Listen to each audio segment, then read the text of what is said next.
Of course it was rainy. The kind of cold, grey afternoon that makes your bones ache a little more than usual. The nurse wheeled me to the hospital entrance and said, "Take it easy, all right? No heavy lifting." I almost laughed. Heavy lifting? At 74, the heaviest thing I carry is silence. My son, Daniel, pulled the car up to the curb. He looked tired, stressed. He barely smiled. "Hey, Mum," he said. Not "Hi, Ma." Not "I missed you." Just, "Hey." I told myself not to overthink it. Hospitals drain everyone. The ride home was quiet. I watched the streets pass by, the bakery on the corner, the post office, the little park where I used to take Daniel when he was 5 and obsessed with the swings. I remember pushing him higher and higher. "Higher, Mum," he'd shout. And I'd laugh, pretending to be scared. Back then, he needed me. Back then, I was his whole world. Funny how life flips like that. When we pulled into the driveway, I felt relief. Home. My little brick house with the white door and the chipped paint near the mailbox. It's not fancy. Never was. But every scratch on that wall has a memory. I opened the car door slowly. My legs were still weak from the hospital stay. Pneumonia at my age isn't exactly a joke. Daniel grabbed my overnight bag. "Careful," he said, distracted. We walked up to the front door. I reached into my handbag for my keys. Same old keychain. A tiny metal heart Daniel gave me for Mother's Day when he was 10. I slid the key into the lock. It didn't turn. I frowned. Maybe I was just weak. I tried again. Nothing. I pulled the key out and looked at it. Same key. Same door. I tried one more time. Still nothing. "Daniel," I said lightly, trying to keep my voice steady, "I think the lock's jammed." He didn't answer right away. And that was the moment. That was the moment something inside me shifted. Because he wasn't surprised. He wasn't confused. He wasn't checking the handle. He was just standing there. Quiet. I turned slowly. "Daniel." He ran a hand through his hair. "Mum, don't freak out, okay? Don't freak out. No one says that unless there's a reason to freak out." "What did you do?" I asked. He swallowed. "I changed the locks." The world didn't crash. There was no dramatic music. No lightning. Just rain. Soft rain. And my heart dropping. "You what?" "I changed the locks, Mum." He said it like he was explaining the weather. Like it was practical. Like it was normal. I stared at him. My son. The boy whose fevers I stayed up all night for. The teenager I defended when teachers said he had an attitude. The man whose wedding I paid for by selling my wedding jewelry. "Why?" I asked. Just one word. He looked away. "Because things need to change. Things need to change." I laughed a little. A nervous laugh. "Daniel, I just got out of hospital. I know. Then why can't I go inside my own house? He took a deep breath. Mum, you can't live alone anymore. The rain felt colder. I've lived alone for 8 years, I said. Since your father died. He shook his head. That's different. How? You're not strong like before. There it was. Not strong. Old. Fragile. Inconvenient.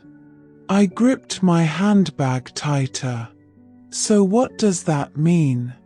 I asked quietly. He hesitated. Then he said it. I've arranged for you to stay somewhere safer. Somewhere safer. I blinked.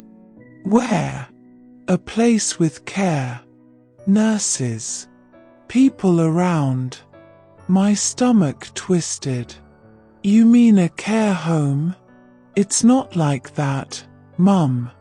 That's exactly what people say when it's exactly like that. You put me in a nursing home? My voice cracked. I didn't put you anywhere yet, he snapped. I'm trying to help you. Help. That word. Sometimes help feels like love. Sometimes it feels like being erased. Daniel, I whispered, you didn't even ask me. He looked frustrated now. Mum, every time I try to talk to you about this, you shut it down. Because it's my home. Because your father painted that kitchen himself. Because your height marks are still on the hallway wall. Because that house is the only place I don't feel completely alone. You can't just lock me out, I said. He finally looked at me, and for a split second, I saw guilt. But then it disappeared. I already rented the house out, he said quietly. Everything stopped. You what? I signed the papers last week. Last week, while I was in hospital. You had no right, I whispered. His jaw tightened. I have power of attorney, Mum. And that felt worse than the lock. Because suddenly I wasn't just old. I wasn't just fragile. I was legally powerless. Rain ran down my face. Or maybe it was tears. I couldn't tell anymore. So where am I supposed to go? I asked. He hesitated again. Then he said, You'll stay with me tonight. Tonight. Like I was luggage. Temporary. Replaceable. I looked at the white door, my door, and I realized I wasn't going inside. Not today. Maybe not ever. But what hurt the most wasn't the lock. It wasn't the house. It wasn't even the nursing home. It was this. He had decided my life for me. Without me. As we walked back to the car, I glanced at the window. And that's when I saw it. A curtain move. Someone inside. Already living there. My chest tightened. Daniel had rented my house. Already. To strangers. But here's what he didn't know. There was something in that house. Something he never found. Something his father hid. And if I couldn't get back inside, he was about to lose far more than just a house. And so was I. End of part 1. When you're ready, say. I didn't speak for the rest of the drive. What was there to say? When your own child locks you out of your home, Words feel useless. Daniel kept adjusting the radio, then turning it off, then clearing his throat like he wanted to explain himself. But explanations are strange things. They don't undo actions. They just decorate them. We pulled into his driveway 20 minutes later. His house is modern, clean, sharp edges, grey walls, minimal everything. It doesn't smell like cooking or Polish or old books. It smells like air freshener, artificial lemon. My daughter-in-law, Claire, opened the door before we even knocked. "Oh good, you're here," she said quickly. Not warmly, just efficiently. She hugged Daniel. Then she gave me that careful smile people give fragile objects. "Hi, Mum," she said. I've never liked being called Mum by someone who didn't mean it. "You must be exhausted." I wasn't exhausted. I was displaced. There's a difference. She stepped aside and let us in. I noticed right away there was no extra chair, no blanket waiting, no sign they expected me long term. Just a tidy living room and the TV humming in the background. Daniel carried my small bag upstairs. "I've set up the guest room," he said. Guest room. That word again. Temporary. I followed slowly, holding the banister. My legs weren't the problem. My heart was. When I reached the room, I stopped in the doorway. The bed was neatly made. Neutral sheets. No photos. No familiarity. Just a space. "Here we go," Daniel said, placing my bag down. "You'll be comfortable here." Comfortable. I turned to him. "How long?" He blinked. "What? How long am I staying?" He rubbed his forehead. "Mum, we'll see how things go." That's not an answer. That's a delay. Claire appeared behind him. "We've actually booked some viewings tomorrow," she said carefully. "Viewings?" I asked. "For care facilities. Just to look. No pressure. No pressure. Just my entire life being relocated without my consent." I felt something shift inside me. Not anger. Not yet. Something colder. "You rented my house while I was in hospital," I said quietly. Daniel stiffened. "We've been over this." "No," I said. "We haven't." Claire crossed her arms slightly. Defensive. "It wasn't safe for you to live alone," she said. "You could have died." I looked at her. "And if I had?" I asked softly. She didn't answer. Because the truth is simple. If I had died in my own home, I would have died in my own home. Not in a beige room that smells like disinfectant. Daniel exhaled sharply. "Why are you making this harder than it needs to be?" Harder? I almost laughed. "I raised you alone after your father passed," I said. "I managed bills, grief, loneliness. And now you think I can't manage myself? That's not what I'm saying. It's exactly what you're saying." The air in the room felt tight. Claire stepped forward. "We're thinking long term," she said. "You need proper care." Care. That word again. Like I was already fading. I don't need strangers to help me to the toilet, I snapped. Daniel's jaw tightened. Mum. What? He looked at me the way parents look at stubborn children. And that hurt more than anything. You forget things, he said. My stomach dropped. I do not. You left the stove on last month. Once. You missed your doctor's appointment. I rescheduled.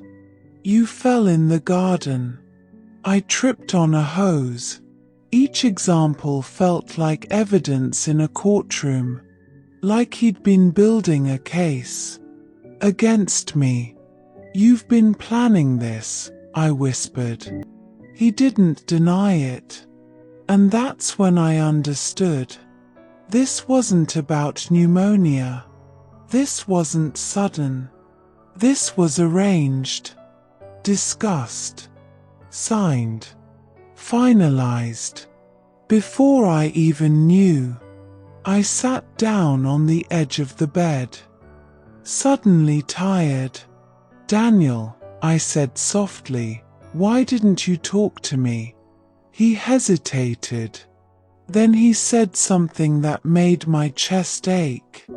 Because you would have said no. Of course I would have said no. It's my life. Silence filled the room. Claire finally said, we're just trying to do what's best. Best for who? But I didn't ask that out loud. Because I already knew. Later that evening, they ate dinner downstairs. They brought me a tray. A tray. Like I was contagious. Or inconvenient. Or already living in a facility. I picked at the food. Couldn't swallow much. My house. Strangers inside it. My furniture. My kitchen. My memories. Gone. But then I remembered something. Something Daniel didn't know. There's a loose floorboard in the hallway closet. Under it, there's a small tin box. And inside that box are the original property papers. Not copies. Originals. And something else. Something Daniel never found when he cleared important documents. Because I never kept the important things in obvious places. I lay back on the pillow, and for the first time since leaving hospital, I felt something other than hurt. I felt alert. Because maybe, just maybe, this wasn't only about my safety. Earlier that week, before I got sick, Daniel had asked me something strange. Mum, have you updated your will? I thought nothing of it at the time. Now, it echoes. Have you updated your will? My heart started beating faster. Because maybe, just maybe, this isn't about care. Maybe it's about control. And if that's true, then changing the locks wasn't the worst thing he's done. It was just the beginning. I didn't sleep much that night. Not because the bed was uncomfortable, but because nothing around me belonged to me. There's a strange feeling when you realize you're not home. Even if you're safe, even if you're warm, your body knows. It knows when it's been removed from its place. Around 2 a.m., I heard laughter downstairs. Soft. Casual. Daniel and Claire watching television. Living their normal life. And I was upstairs. Like storage. I stared at the ceiling and replayed everything. The locks, the rental papers, the will question, the care home viewings. It didn't feel random anymore. It felt coordinated. And that's what scared me. Because my son is not cruel. He's practical, calculated, efficient. And practical people justify everything. The next morning, Claire knocked lightly on the door. "Morning," she said in that overly bright tone. "We've got 2 places to see today. One at 11, one at 3. Like we were viewing flats. Like I was upgrading." I sat up slowly. "I'm not going," I said. Her smile faded slightly. "Daniel took time off work for this. I didn't ask him to." She sighed. "It's just a look. It's just my life," I replied calmly. She didn't argue. She just went downstairs. And that silence felt dangerous. An hour later, Daniel came up. He didn't knock. He just walked in. "We need to be realistic," he said. I looked at him. "I am being realistic." "No, you're being stubborn." There it was again. The role reversal. Suddenly I was the difficult one. "Daniel," I said softly, "why now?" He paused. "Because last month scared me." "What about last month?" "When you fell." I tripped. "You were on the floor for an hour." That part was true. I hadn't told him that. So how did he know? My chest tightened slightly. "How do you know that?" He hesitated. Claire's voice echoed faintly downstairs. And then he said it. "We installed cameras." The room went very still. "You what?" "Outside," he said quickly.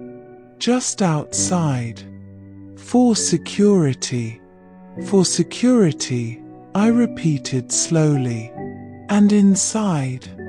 I asked. He didn't answer fast enough.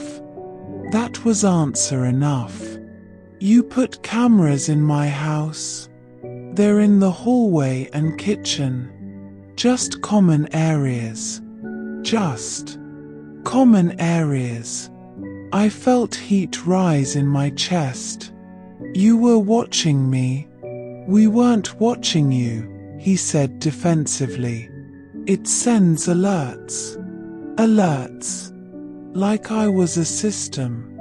Like I was a device that malfunctioned. "You didn't tell me.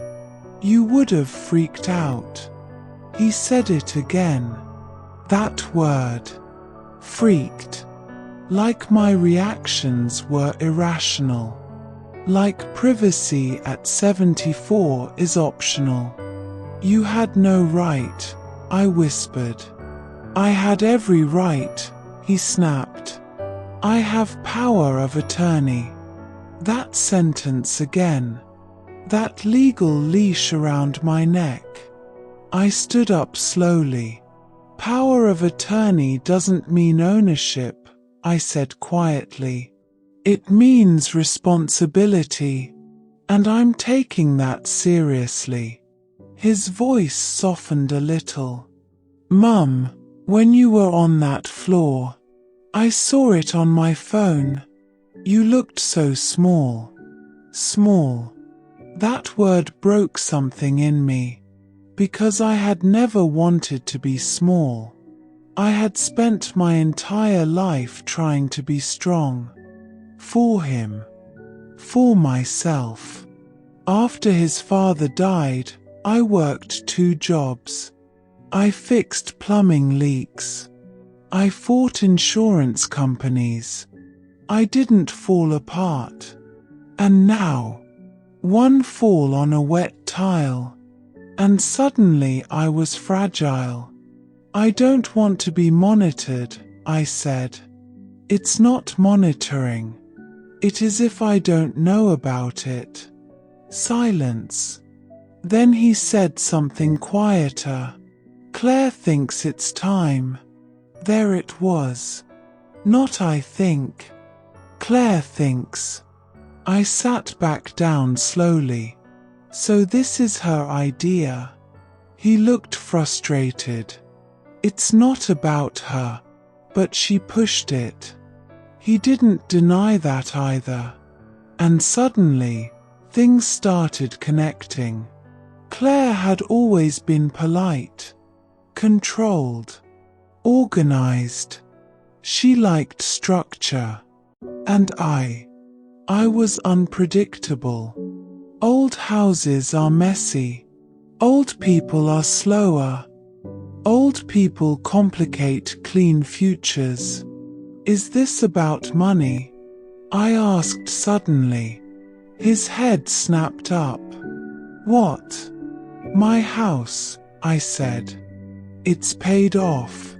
So if I move permanently. His jaw tightened.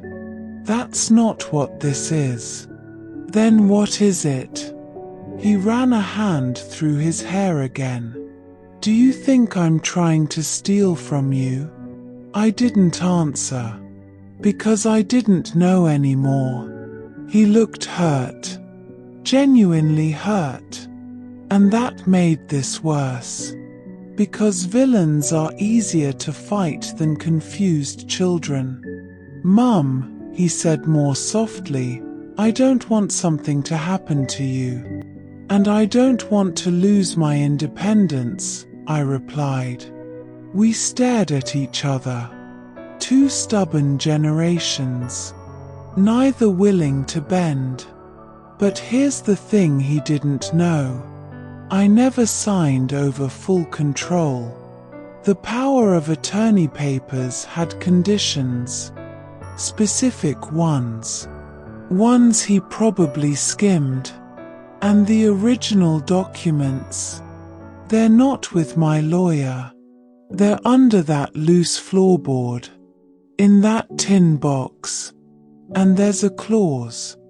A very specific clause. If I am proven mentally capable, I can revoke it. Fully. Immediately. I didn't tell him that. Not yet. Because I needed to be sure. Sure this wasn't fear. Sure this wasn't love wrapped in control. Sure this wasn't Claire whispering in his ear about future planning. Later that afternoon, while Daniel and Claire were arguing quietly downstairs, yes, I could hear them, I did something small. Something quiet. I called my neighbor, Margaret. She's lived next door for 32 years. She answered on the third ring. Oh love, how are you? I'm fine, I said carefully. Tell me something. Have you seen anyone at my house? There was a pause. Yes, she said slowly. A young couple moved in yesterday. Yesterday. I swallowed. And, have they changed anything? Well, they had a van. Boxes. Oh, and they replaced the front door handle. Replaced. My grip tightened on the phone. Margaret, I said gently, did Daniel give them keys before I left hospital? Another pause. I assumed you knew, she said softly. That hurt more than the locks. Because it meant this wasn't sudden. It was timed. Organized. Executed. While I was hooked to oxygen. While I was coughing through the night. And that's when something cold settled inside me. Not anger. Not yet. Clarity. Because if my son could plan this quietly, then I could plan quietly too. And tomorrow morning, I'm going to ask him something very simple. Something he won't expect. Something that will change the entire conversation. I'm going to ask to see the rental contract. Because if he forged anything, if he signed something he wasn't authorized to, then changing the locks was the least of his problems. I didn't sleep that night. Not really. I just lay there on Ellie's couch, staring at the ceiling, listening to the old clock tick like it was counting down to something I wasn't ready for. Tick, tick, tick. My chest felt tight. Not hospital tight. Not heart attack tight. Just mother tight. You know that feeling when your child is hurting and you can't reach them? Yeah, that. Around 6 in the morning, I heard Ellie in the kitchen making tea. She always adds too much milk. I used to tease her about it when she was a little girl. I sat up slowly, my bones reminding me I'm not 25 anymore. And that's when I made a decision. I wasn't going to sit here and guess. I was going back. To my house. To my son. Even if I had to stand on that porch all day. Even if he didn't open the door. Even if it broke me. Because some things need answers. And silence is the cruelest answer of all.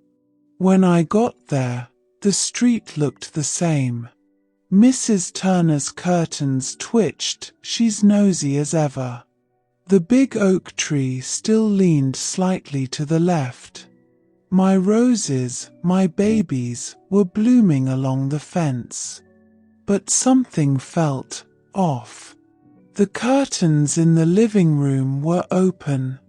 They're never open in the morning. And there was a car in the driveway. Not his. A black SUV. Tinted windows.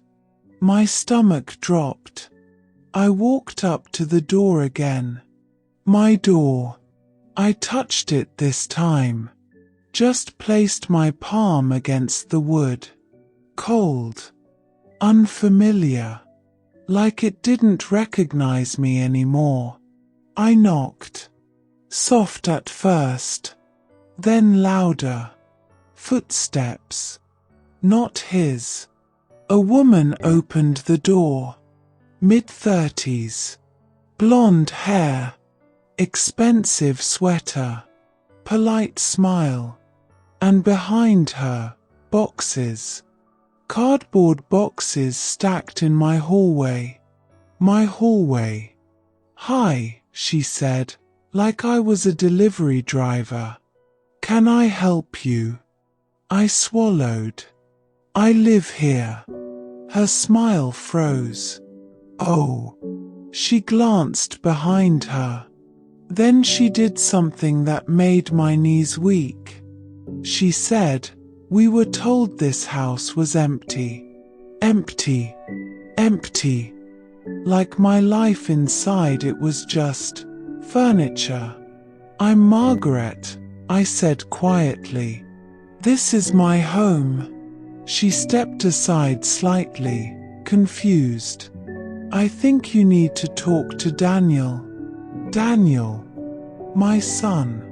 She said his name like she knew him well. And that's when I saw him, coming down the stairs, holding paperwork, looking tired. And when his eyes met mine, he didn't look angry. He looked scared. "Mum," he said. Just that. One word. but it sounded like a confession. "Daniel," I whispered. "What's going on?" The woman stepped back awkwardly. "I'll just wait in the car." She grabbed her handbag and slipped past me.